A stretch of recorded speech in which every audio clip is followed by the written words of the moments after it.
Hola, buenas tardes.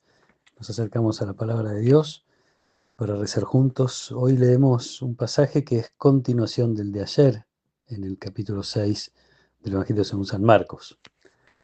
Después que los 5000 hombres se saciaron, enseguida Jesús obligó a sus discípulos a que subieran a la barca y lo precedieran en la otra orilla hacia Betsaida, mientras él despedía a la multitud. Una vez que los despidió, se retiró a la montaña para orar. Al caer la tarde, la barca estaba en medio del mar y él permanecía solo en tierra. Al ver que remaban muy penosamente, porque tenían viento en contra, cerca de la madrugada fue hacia ellos caminando sobre el mar e hizo como si pasara de largo. Ellos, al verlo caminar sobre el mar, pensaron que era un fantasma y se pusieron a gritar porque todos lo habían visto y estaban sobresaltados. Pero él les habló enseguida y les dijo: tranquilícense, soy yo, no teman. Luego subió a la barca con ellos y el viento se calmó. Así llegaron al colmo de su estupor porque no habían comprendido el milagro de los panes y su mente estaba enceguecida. Palabra del Señor.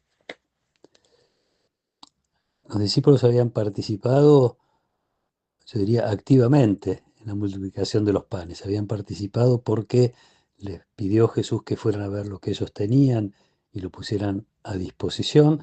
También porque Jesús, una vez que pronuncia la bendición, les da a ellos los panes y los pescados para que los distribuyan entre la gente. Habían participado seguramente con algún entusiasmo, sin embargo, no entendieron el signo, algo que gracias al Evangelio de San Juan sabemos que es lo que le preocupa a Jesús. En primer lugar, respecto de la multitud. La multitud lo sigue y Jesús dice: ustedes me siguen porque comieron pan y no porque vieron un signo. Acá pasa algo similar con los discípulos.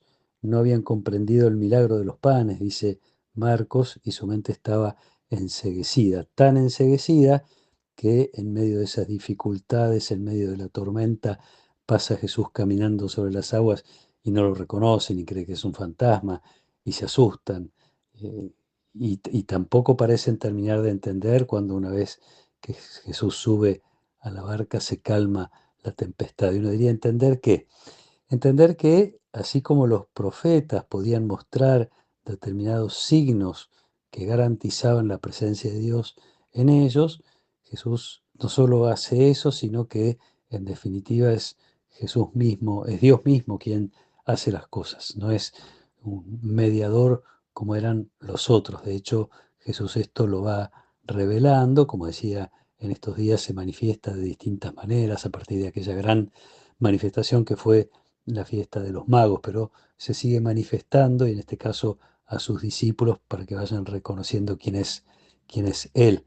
Y en medio de esas manifestaciones, como hoy uno diría casi al pasar, utiliza una expresión que es muy fuerte, muy significativa para los discípulos: soy yo.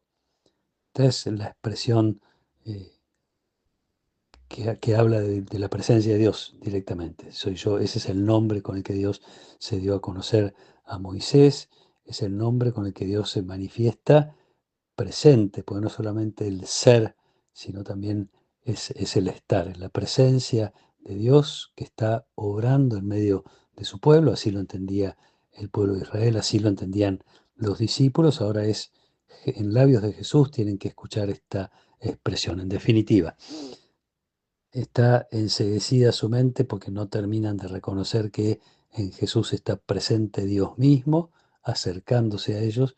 En definitiva, está presente el amor de Dios, algo que sería suficiente para tranquilizar cualquier tempestad. Y ahora dejo de hablar de los discípulos para hablar de mí o de cualquiera de nosotros, ¿eh? La fe que tenemos nosotros en la presencia de Dios en Jesús tiene que ver también con esta posibilidad de vivir en medio de las dificultades, en medio de las tormentas, en un sentimiento profundo de tranquilidad, de serenidad o de paz.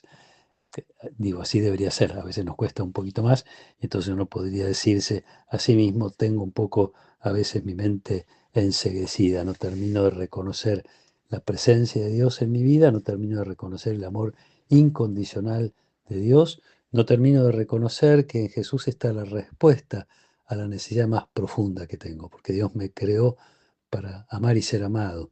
Entonces, identificar la presencia del amor gratuito de Dios, el amor incondicional de Dios, debería ser suficiente motivo para que podamos tener esa paz interior que el Evangelio nos invita a tener y esa esperanza que brota de la certeza de estar en manos de alguien que nos ama y que es todopoderoso. Pidámosle a Dios que nos regale esta experiencia, que nos libre de esta ceguera que a veces puede tener nuestro corazón, nuestra cabeza, para identificar la presencia de Jesús, para identificar el amor de Dios que se regala, que se me regala y que me concede la posibilidad de vivir en sus brazos, con toda la serenidad de quien sabe en brazos de quien está. Que nos acompañe la protección y la bendición de Dios Todopoderoso, del Padre, y del Hijo, y del Espíritu Santo. Amén.